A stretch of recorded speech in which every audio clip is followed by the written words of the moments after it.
Hello everyone, जय हिंद दोस्तों। कैसे हैं आप लोग?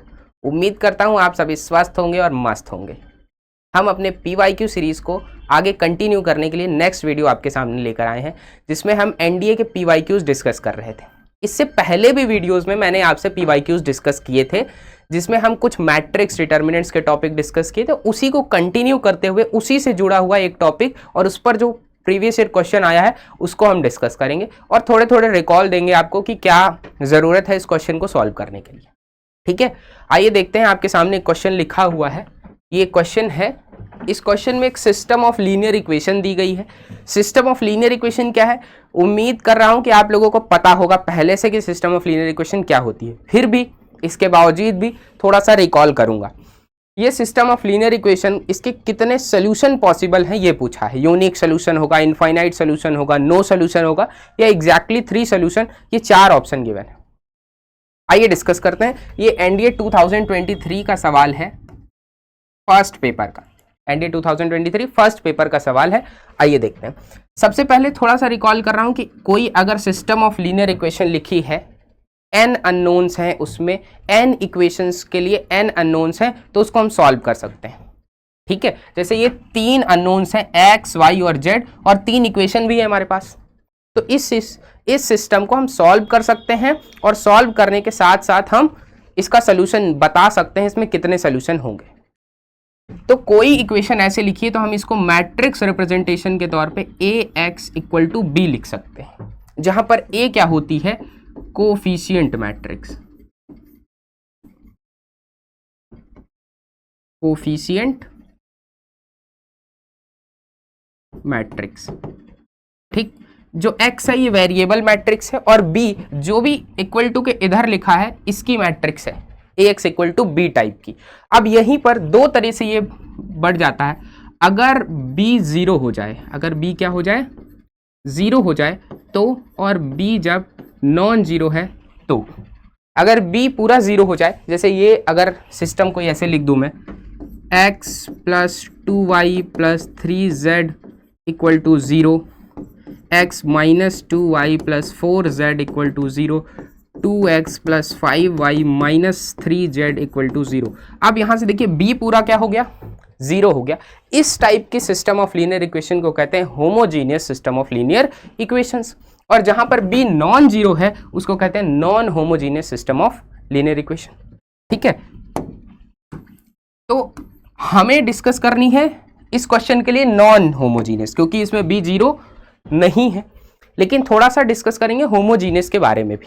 ठीक है, तो अगर होमोजीनियस सिस्टम है तो दो तरह से इसको बांट दिया। एक हो गया होमोजीनियस, तो होमोजीनियस के लिए यहां आप लिख सकते हैं B = 0 होगा। अगर B 0 है, होमोजीनियस है, तो हमें चेक करना है 3 तरह के सोल्यूशन मिलेंगे। ट्रिवियल सोल्यूशन मिलेगा, इनफाइनाइट सोल्यूशन मिलेगा, या नो सोल्यूशन, यही हो सकता है। अच्छा, जब नॉन होमोजीनियस का केस होगा तो हमें तीनों मिलेगा, लेकिन होमोजीनियस के केस में हमें नो सोल्यूशन जैसी कोई चीज नहीं मिलेगी, हमेशा कोई ना कोई सोल्यूशन जरूर मिलेगा। ठीक है, जैसे अगर इधर पूरा 0 है तो कुछ ना रखो, x = 0, y = 0, z = 0, तीनों 0 रख दो तो एक सोल्यूशन तो पक्का मिल जाएगा। दिस इज ट्रिवियल सोल्यूशन, तो हमेशा मिलेगा। इसलिए होमोजीनियस के केस में नो सोल्यूशन नहीं होता, सिर्फ इनफाइनाइट सोल्यूशन हो सकता है या ट्रिवियल सोल्यूशन हो सकता है। तो अगर ये 0 है, B = 0 है, तो हमें चेक करना है determinant of A। Determinant of A, अगर डिटर्मिनेंट ऑफ A क्या है? नॉन जीरो है। डिटर्मिनेंट ऑफ A क्या है? नॉन जीरो है, तब कुछ मिलेगा, और डिटर्मिनेंट ऑफ A अगर 0 है तब कुछ मिलेगा। दो ही केस हो सकते हैं, हमें सिर्फ इसका डिटर्मिनेंट चेक करना पड़ेगा। एक के केस में ट्रिवियल सोल्यूशन मिलेगा, दूसरे के केस में non trivial and infinite solution मिलेगा। ठीक है, अगर डिटर्मिनेंट नॉन जीरो है तो यहां पर ट्रिवियल सोल्यूशन मिलेगा, और डिटर्मिनेंट 0 हो गया तो इनफाइनाइट सोल्यूशन। यही केस है किसका? होमोजीनियस का। नॉन होमोजीनियस की अगर बात करें हम, तो नॉन होमोजीनियस के केस में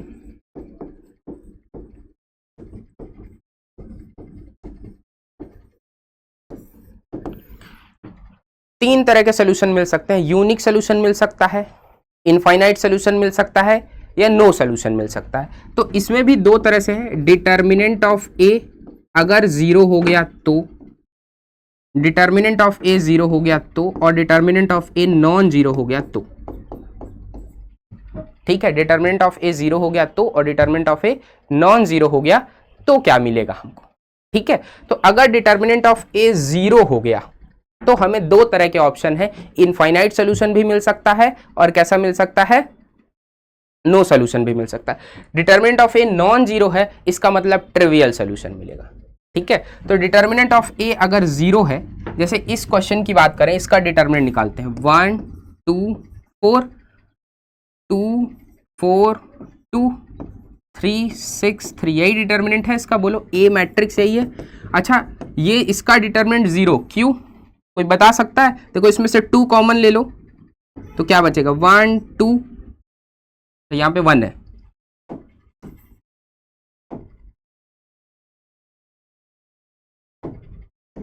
वन टू वन, यहां से 2 कॉमन ले लिया तो बचा 1 2 1, 3 6 3 लिखा रहने दो। और किसी भी डिटर्मिनेंट की अगर 2 रोज या 2 कॉलम सेम हो जाए तो उसकी वैल्यू 0 आती है। तो यहां से हमको ये पता चल गया कि इसका डिटर्मिनेंट 0 है।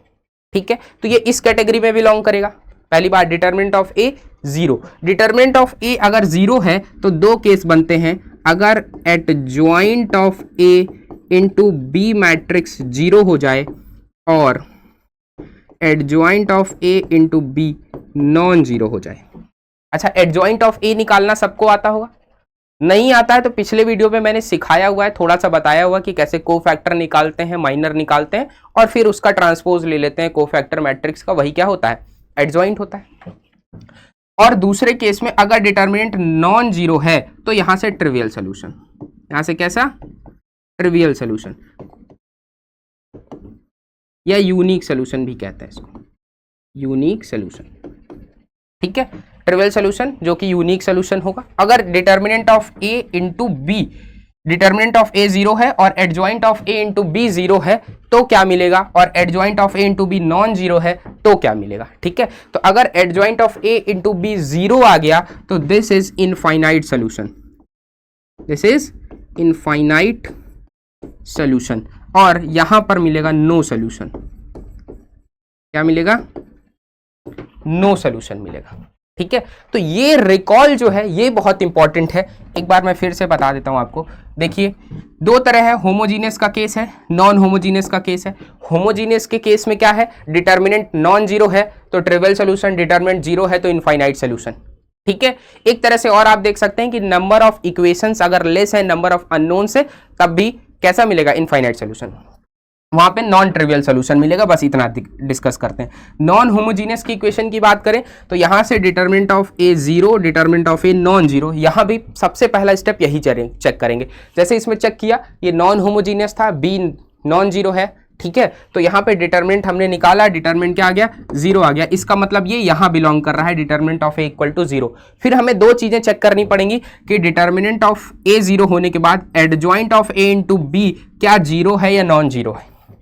ठीक है, नेक्स्ट चीज यही अगर हम चेक कर लेते हैं तो हमें पता चल जाएगा इनफाइनाइट सोल्यूशन है कि नो सोल्यूशन है। पक्की बात। अच्छा, एक चीज क्लियर हो गया, इसमें यूनिक सोल्यूशन नहीं होगा, क्यों, determinant of a non zero नहीं है। दूसरी बात है, एग्जैक्टली 3 सोल्यूशन की अब बात नहीं करेंगे, सिर्फ इसकी बात हो रही है। दो ऑप्शन कट गए। ठीक है, इनफाइनाइट सोल्यूशन होगा या नो सोल्यूशन होगा, दो ही चीजें हो सकती हैं। आओ देखते हैं। जो भी हमारे पास डिटर्मिनेंट था, ये डिटर्मिनेंट मैट्रिक्स लिख रहे हैं ए की, 1 2 1 2 4 2 3 6 3, ये ए थी। ठीक है, ये क्या है, ए है। अच्छा, एडजॉइंट ऑफ ए निकालो जरा, एडजॉइंट ऑफ ए निकालोगे जरा, 1 का कोफैक्टर, 1 का कोफैक्टर क्या होगा जरा, यही कोफैक्टर होगा क्या, 4 इंटू 3 12, 12 माइनस 0। इसी तरह सबका आप निकालेंगे तो जो कोफैक्टर मैट्रिक्स आएगी वो पूरी 0 आएगी, और एडजॉइंट जो होगा वो पूरा पूरा नल मैट्रिक्स आ जाएगा। एक निकाल के दिखा देते हैं, चलो आपको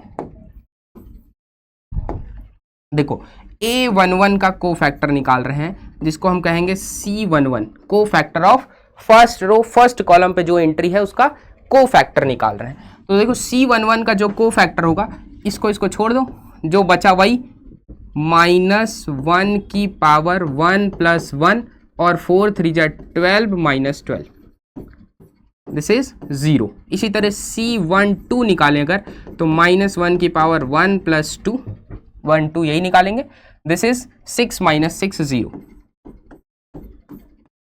इसी तरह से सो ऑन आप निकालिएगा, चेक करिएगा तो सारा 0 आएगा। तो एडजॉइंट ऑफ ए 0 आ गया। अब हमें क्या निकालना है, adjoint of A into B यही निकालना है। देखिए फिर से,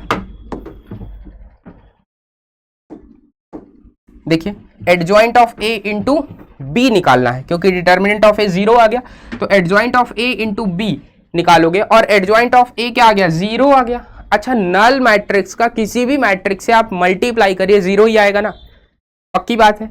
नल मैट्रिक्स का किसी भी मैट्रिक्स में मल्टीप्लाई करिए, किसी मैट्रिक्स को नल मैट्रिक्स में मल्टीप्लाई कर दीजिए, the answer will be a null matrix. तो ये क्या आ गया, 0 आएगा, हमेशा तय बात है, पक्की बात है। तो इसका मतलब यहां से ये कितना आ गया, 0 आ गया।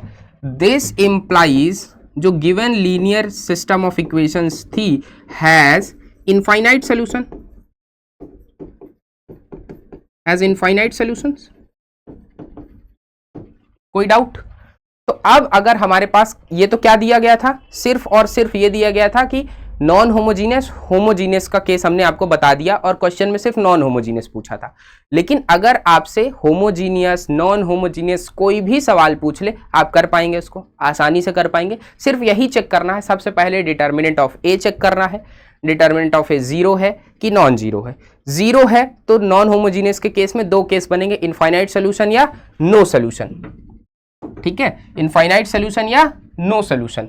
और अगर डिटर्मिनेंट ऑफ ए नॉन 0 है तो ट्रिवियल सोल्यूशन, यूनिक सोल्यूशन, बस इतना ही। तो आंसर क्या हो जाएगा इसका, नो सोल्यूशन वाला गलत हो गया, सिर्फ और सिर्फ ये सही है, इनफाइनाइट सोल्यूशन, ये इसका क्या हो गया, आंसर हो गया। ये जो क्वेश्चन है सिस्टम ऑफ लीनियर इक्वेशन का हर साल आता है, एक नहीं 2 सवाल आते हैं। पिछले साल 2 सवाल पूछा था, कभी कभी 1 आता है, कभी कभी 2 आता है, मैक्सिमम केस में 2 सवाल आपका बनेगा, ठीक है। तो ये इतनी ही प्रॉपर्टी समझनी है बस, ना आपको रैंक ऑफ मैट्रिक्स पता है, ना तो नलिटी पता है, तो आप लोग को ये सिर्फ यही इंफॉर्मेशन काफी है, adjoint of A into B से निकाल सकते हैं। अदरवाइज फिर हम और बताते हैं, रैंक ऑफ अ मैट्रिक्स निकालते हैं, आगे की चीजें हैं वो आपके सिलेबस में इतना ही है। इतना इंफॉर्मेशन अगर आपको पता है तो ये 2 क्वेश्चन हो जाएंगे आप। एक चीज और है, जरा देखिए, अगर मान लीजिए x1 and x2 are two solutions